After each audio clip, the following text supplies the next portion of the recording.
Assalamualaikum warahmatullahi wabarakatuh. Selamat sore, salam sejahtera untuk kita semua. Pertama-tama saya ingin mengucapkan terima kasih dan apresiasi yang sebesar-besarnya kepada semua mahasiswa Sekolah Tinggi Ilmu Hukum Kuala Kapuas. Di tengah situasi yang saat ini kita hadapin, akhirnya banyak keluar keputusan melalui dari pemerintah pusat, provinsi dan daerah yang mengharuskan kita untuk kuliah daring. LLDikti sebagai atasan kita akhirnya mengeluarkan peraturan bahwa kita harus melaksanakan kuliah daring sebagai tindak lanjut dari setiap atau keadaan yang ada pada saat ini. Pesan saya untuk melihat dan memahami situasi yang terjadi pada saat ini, saya memohon kepada semua mahasiswa Sekolah Tinggi Ilmu Hukum Kuala Kapuas, khususnya semester 4 ini, agar melihat dan memandang situasi yang terjadi pada saat ini jangan terlalu berlebihan, namun kita tidak boleh memandangnya dengan menggampangkan. Virus yang saat ini ada atau lebih sering kita sebut dengan virus corona memang virus yang mudah untuk menjangkiti kita. Namun penanganannya sudah ada dengan cara isolasi selama 14 hari dan sudah banyak yang sembuh. Media memang tidak menayangkan atau lebih banyak menayangkan tentang yang sakit dan meninggal. Namun yang sebenarnya dan seharusnya kita juga harus berpikiran positif bahwa yang sehat juga banyak. Oleh karena itu, ini semua datangnya dari Allah, dari Tuhan. Maka kita juga harus yakin bahwa ini juga ada obatnya, insya Allah, amin. Kemudian selanjutnya kuliah yang kita laksanakan ini ke depan sampai situasi kondusif dan ada aturan baru adalah kuliah dengan jaringan kuliah daring yang akan kita laksanakan sesuai dengan jadwal perkuliahan seperti biasa. Artinya tidak kuliah libur, namun kuliahnya dengan sistem yang ada. Sebenarnya kampus pusat Jaya Bangsa sudah mengeluarkan website untuk kuliah melalui web tersebut. Namun saya mengambil sikap saat ini menggunakan media sosial yaitu WhatsApp, WA. Kenapa? Karena agar lebih cepat kita pahami. Nanti ke depannya kita akan menggunakan web tersebut karena memang akan lebih mudah, namun kita semua butuh memahaminya terlebih dahulu. Itu yang saya dapat sampaikan kenapa alasan kita kuliah daring ini. Saya mohon dengan waktu yang banyak ini kita bisa lebih aktif seperti biasa, walaupun yang biasa kurang aktif menjadi lebih aktif lagi saat ini. Oke. Untuk kuliah saat ini kita masuk kepada tema selanjutnya yaitu hukum dan fungsinya. Hukum dan fungsinya menurut para pakar hukum yang ada. Secara garis besar, fungsi hukum itu terbagi ke dalam 8. Yang pertama adalah sebagai alat pengendalian sosial. Sebagai alat pengendalian sosial artinya apa? Hukum itu dibuat dan dilahirkan untuk mengendalikan permasalahan-permasalahan yang terjadi di sosial kemasyarakatan. Salah satunya, contohnya yang paling gampang adalah penyakit masyarakat, tentang perjudian, tentang mabuk-mabuk, minum. Pemerintah akhirnya mengeluarkan peraturan bahwa dilarang berjudi, dilarang mengkonsumsi alkohol. Kenapa dikeluarkan aturan tersebut? Agar hak-hak orang lain, agar akibat dari peristiwa tersebut tidak mengganggu ketertiban umum yang akhirnya akan merusak tatanan sosial. Apabila dibiarkan terus-menerus, maka yang terjadi adalah kerusakan dari tatanan sosial tersebut. Yang kedua adalah fungsi hukum itu sebagai alat untuk mengubah masyarakat. Mengubah masyarakat dalam artian bukan bertangan besi seperti era-era Fidel Castro, era-eranya yang pernah terjadi seperti negara sosialis. Negara kita negara demokrasi, namun mengubah masyarakat dari sesuatu hal yang tidak baik menjadi baik. Contohnya dari seorang yang tidak taat hukum menjadi taat hukum. Kenapa sifat hukum itu adalah karena sifat hukum itu salah satunya adalah mempunyai pemaksaan dalam arti hukum tersebut mempunyai sifat pemaksa agar masyarakat itu tertib. Contohnya pemakai helm, pengendara kendaraan roda 2 diwajibkan untuk memakai helm. Kenapa? Sebenarnya untuk melindungi dirinya sendiri. Jadi saya bilang yang lewat-lewat, kalau dia terjatuh ya anggota tubuhnya sendiri yang akan terluka, khusus kepala. Dan akibatnya juga akan mengganggu hak orang lain. Orang lain yang harusnya bisa cepat menjadi lambat karena ada kecelakaan. Hal-hal seperti itu mengubah masyarakat dalam hal pola pikir, perbuatan, dan tindak tanduknya agar sesuai dengan aturan yang tidak dapat yang kalau tidak sesuai dengan aturan akan merusak kepentingan orang lain juga. Kemudian yang ketiga sebagai alat ketertiban dan pengaturan masyarakat. Benar, ini benar sekali. Dalam artian begini, sebagai alat ini adalah instrumen agar masyarakat tertib. Seperti lalu lintas tadi, kenapa dibuat ada lampu merah, ada rambu, agar masyarakat tertib. Seperti simpang Camuh yang ada di Kuala Kapuas. Dulu sebelum ada lampu merah, situasinya sangat chaos.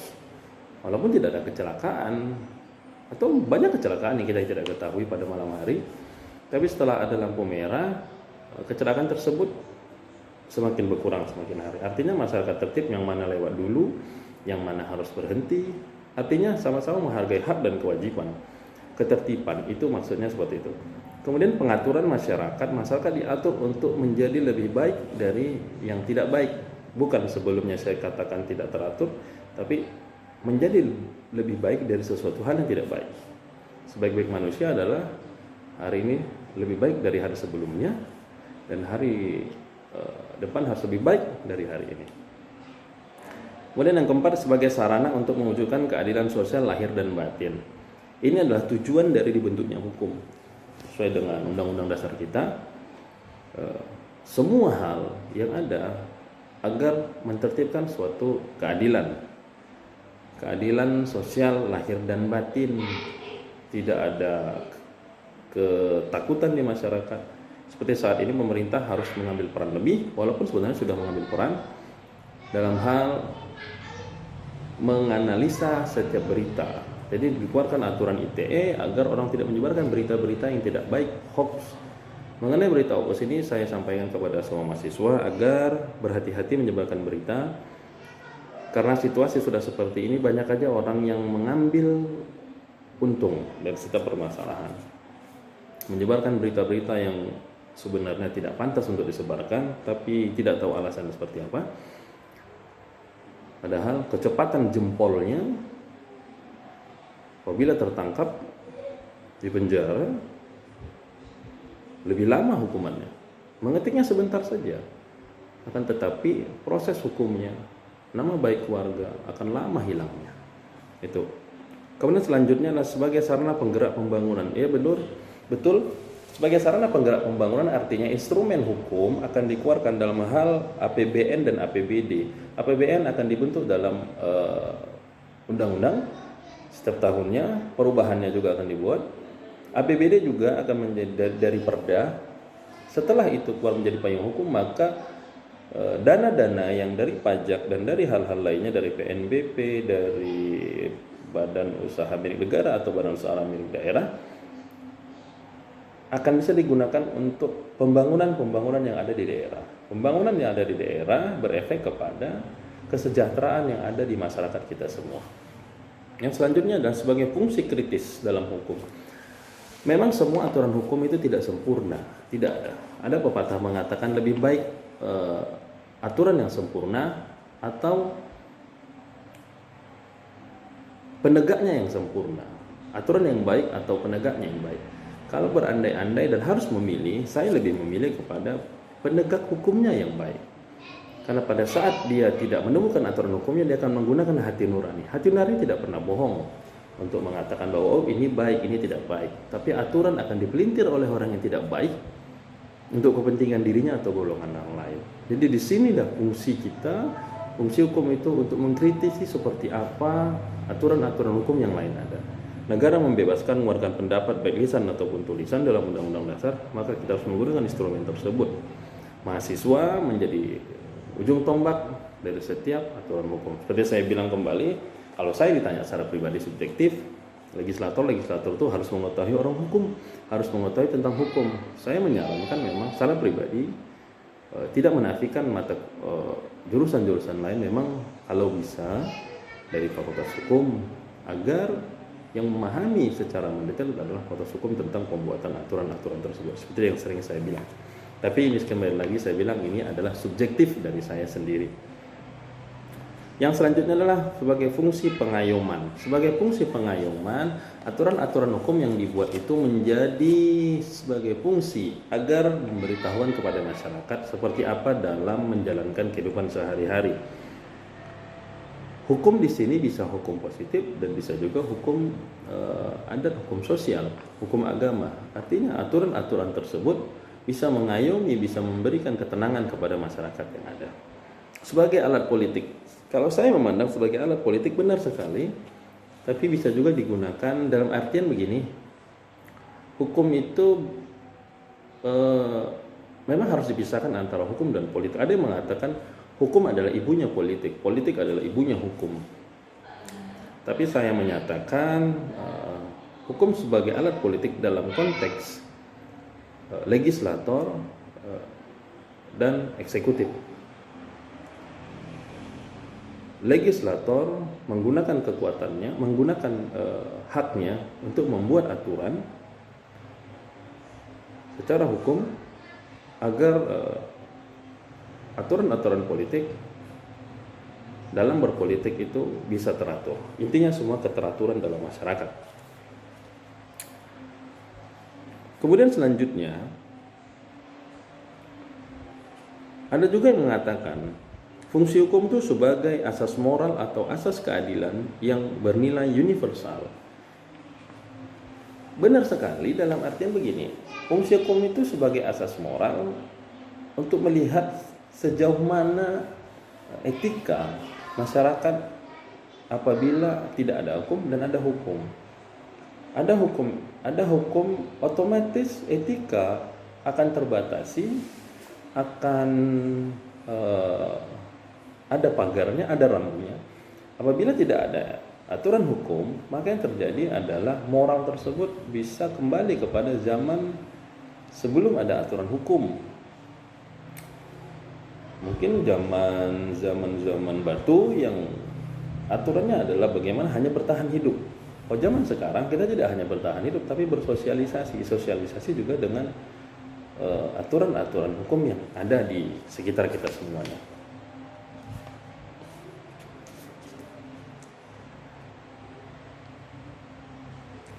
Dalam implementasinya, hukum dapat berwujud preventif, represif, dan rehabilitatif. Artinya adalah